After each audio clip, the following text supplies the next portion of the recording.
So when we're going to get started, I'm going to be using a database known as Honey Impact, and it has everything we need to know about these characters, from stats, materials, and all their constellations and abilities. I do have childe myself, I just don't have the game open currently as I am prepping something else.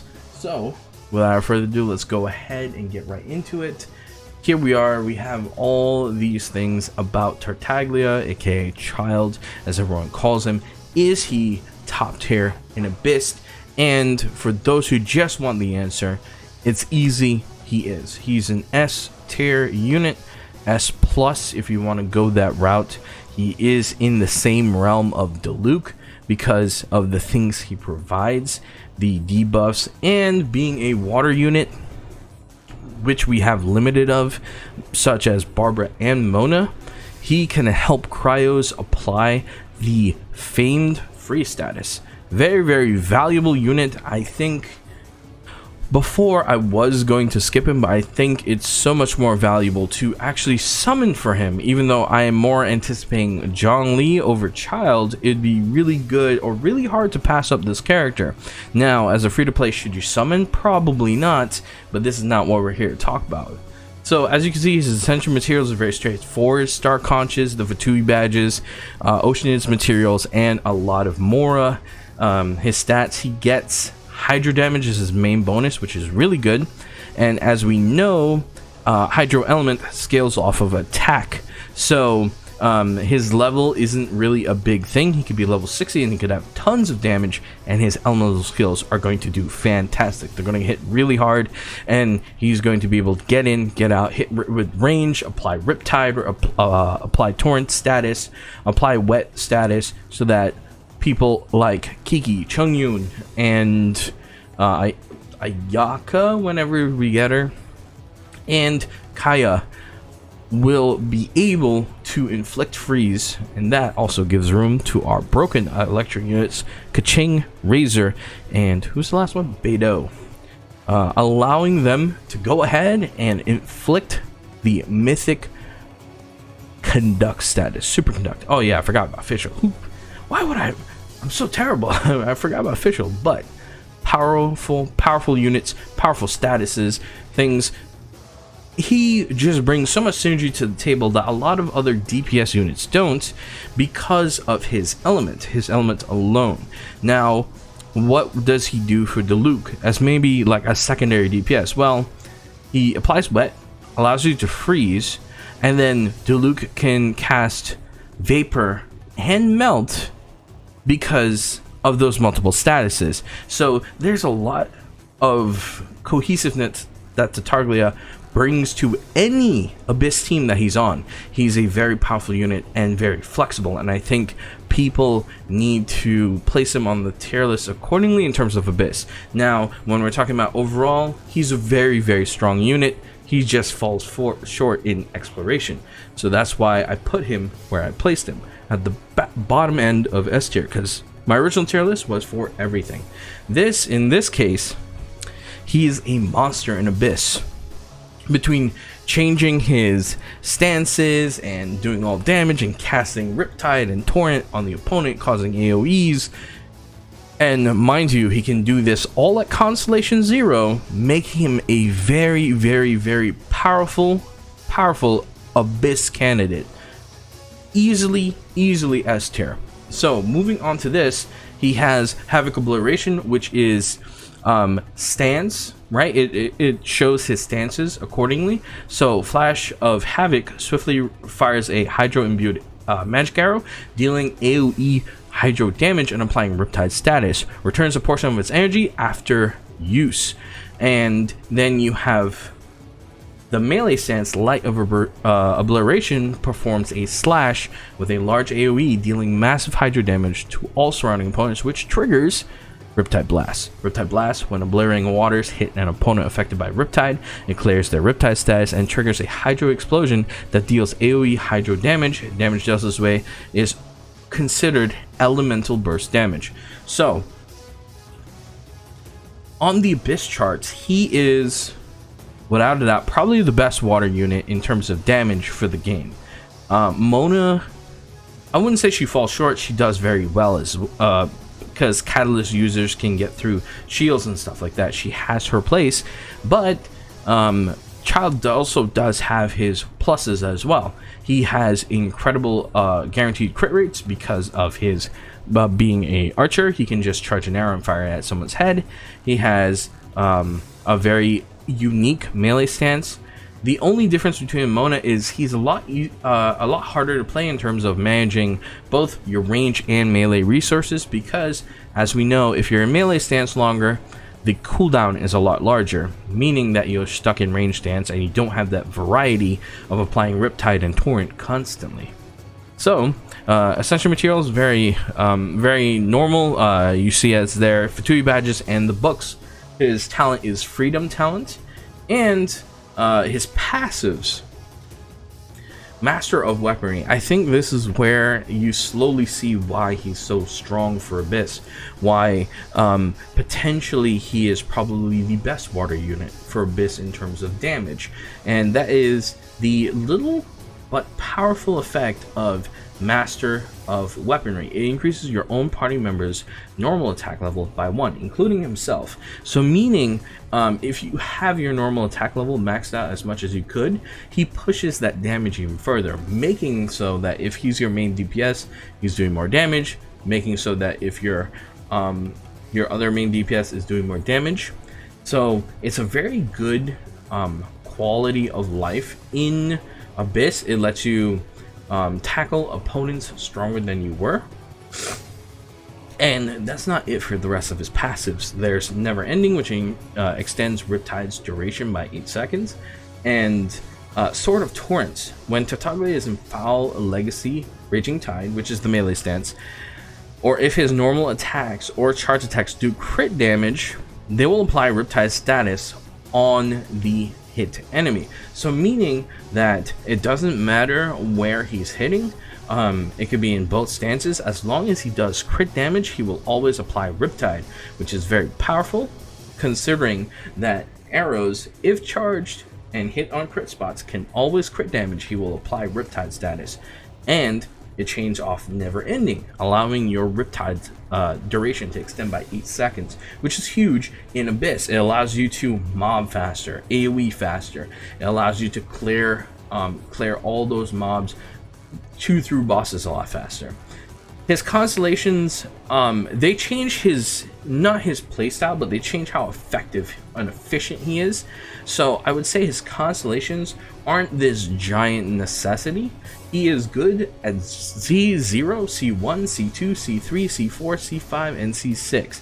He is probably one of the better characters, and it's a hot take that I'm saying that he may have surpassed Diluc in terms of how effective he is, but Diluc is an easy to use character with lots of damage and just has a basic fundamental style in the game, aka Claymores. They scale very well with the game's damage, so it's really hard to contest Diluc in this sense, because Diluc is probably by and large the best carry for Abyss for the amount of damage he just shared does. But his constellation, his very first one, Foul Legacy Tide, decreases the cooldown of Foul Legacy Raging Tide by 20%, which scales according to where you have your timer. So if you're at the max timer of 30 seconds, you reduce 20% of that and you get how much you get reduction by. So this allows managing all your things a lot quicker. Foul Legacy Understream, when your opponents are affected by Riptide or defeated, Tartaglia regenerates 4 elemental energy. This allows him to spam his elemental burst quite often, and with that, it allows you to mob easier, mob faster, chew through bosses a lot quicker. If there's 2 bosses, it allows you to kill them a lot quicker. So pretty much Childe or Tartaglia's abilities just enhance his current gameplay, whereas in Diluc's, his C6 gets rid of the massive combo of 1 strike E, 1 strike E, 1 strike E. Like, you can't do that strong long combo of it, and that combo actually benefited after using the Dawn. So this doesn't really change his playstyle if you're used to a particular playstyle with him. This in fact just reinforces how you play. So, for the most part, Childe or Tartaglia is by and large, probably one of the best, if not the best DPS in Abyss right now, mainly because there are floors locked to needing a water unit, which is very, very important. We have one for free, and then that leaves just Mona and Childe, increasing how valuable this unit is, potentially. So, going into the possible builds that you can get to him.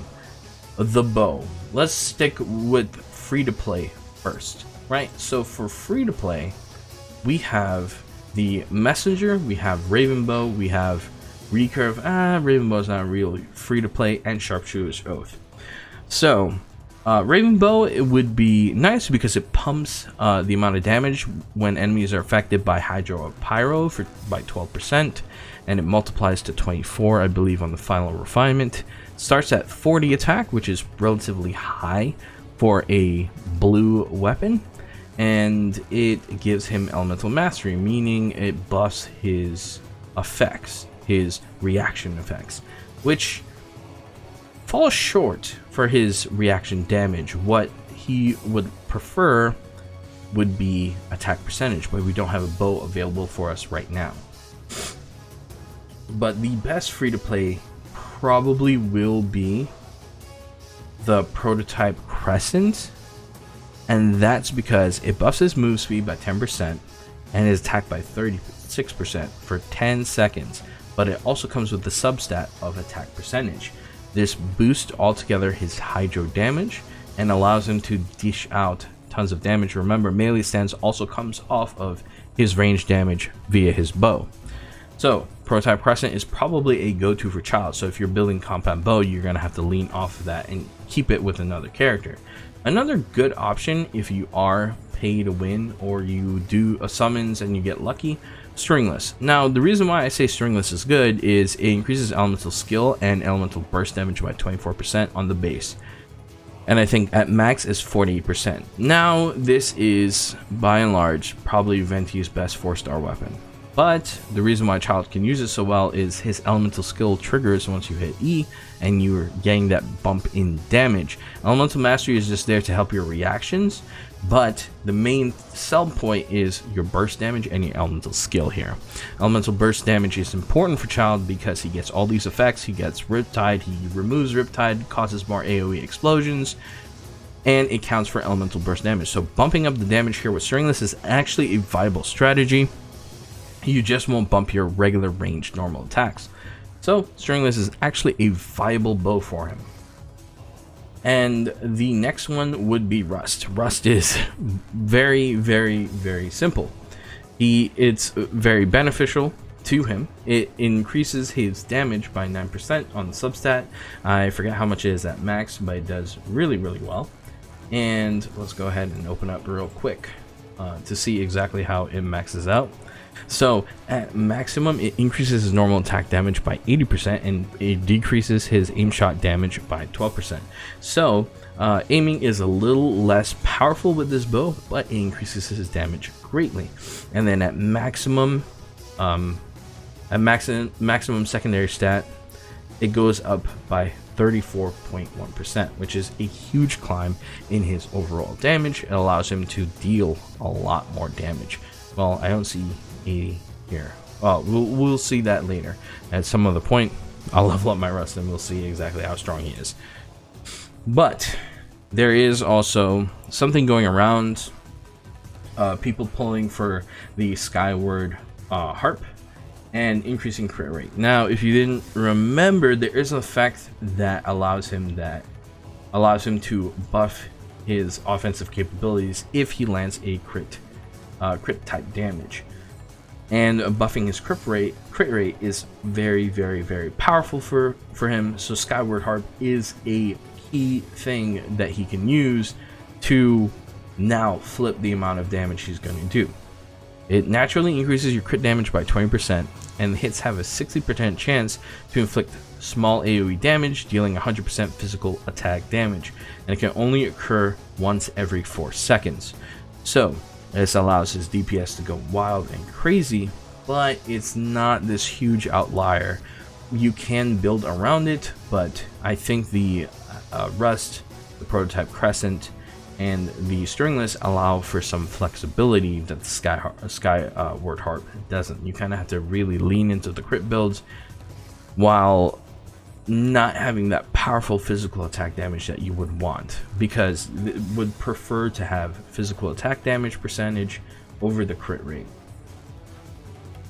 Amos bow is probably better, probably not. I'm not exactly sure. I don't have Amos bow, I don't have Skyward Harp. This is just purely speculation on my point. And disclaimer, this is just completely opinionated. I have to remind people of that. But moving forward, the artifacts. Now the artifacts are an interesting thing. There's a lot of talk going around by specific artifacts going around called the, I forgot what it's called. I think it's called the Retracing Bullet. Now, Retracing Bullet allows you to gain an additional 40% normal and charge attack damage while under protection of shield. Now the damage stat is huge. It's a huge amount of damage you could potentially get off of using Bullet. The issue with Bullet is it requires you to build your team specifically, whereas other sets allow you to be very flexible. This is what stops Bullet from being a best in slot option for Childe. And the reason I say that is it's very linear. You have options such as Noelle, who doesn't give elemental reactions, who doesn't play to the flexibility of Childe. You have Diona, who does in fact play the flexibility of Childe, but she's also a bow user, so you need to double invest in bows. Then there is, in fact, what else? Xian, we are not getting her just yet. And then you have Ning Wang to cause geo damage onto the opponent to take their element and cast a shield. So, for the most part, I think Bullet is not necessarily low tier. It's a very techie option, but it has its issues and weaknesses. It requires a little too much for the opponent, or I mean not the opponent, but the player to keep in mind. Now there are ways to keep it constantly up, but that still requires a constant stressful type of gameplay. If you're looking for a good all-around set, there are a few I can recommend. One being the Noblesse of Bleach. Now the reason why this set is good is it affects his elemental burst damage. His elemental burst damage also, you know, at that 20% burst, he also gets the extra AoE damage if they're affected by Riptide on the slash, if he's in raging the Foul Legacy raging stance. He does way more damage now because the elemental burst effect is in effect. He gains more damage over there, and after casting his E-burst, he supports his teammates. He allows them to get more damage in. So what weapon would I pair with the Noblesse of Bleach?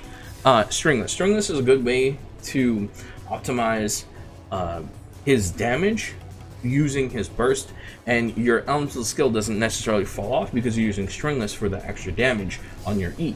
So that's a very, very, very good set for him to use.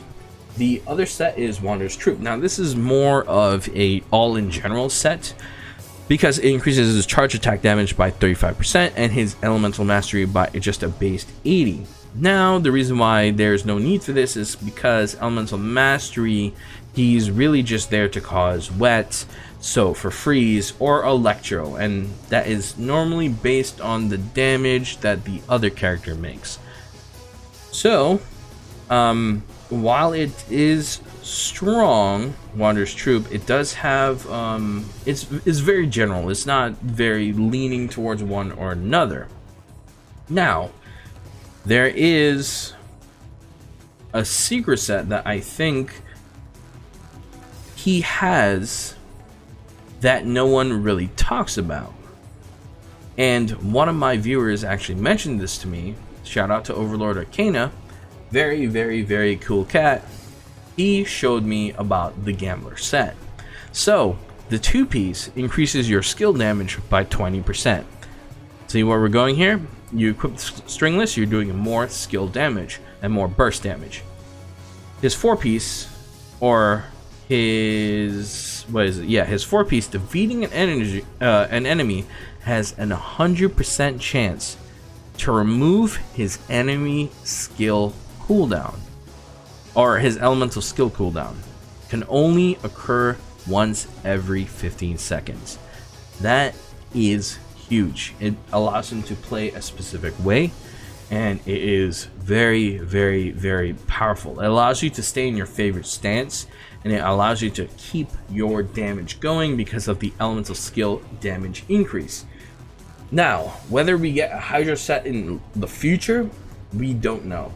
Maybe it's going to be on its way because we have Anemo, we have Geo, we have the Electro set, we have the Pyro set.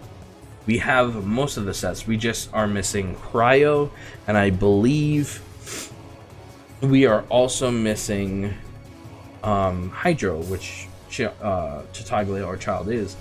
So, in the future, you could always build out that set. But for now, I would go with either Noblesse of Bleach or Oblige.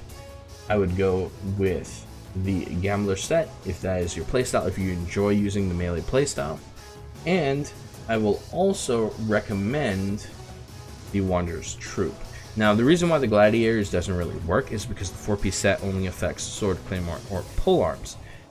And the attack plus 18% is very good for him, but for the most part, it is kind of funky. It doesn't work well for the most part.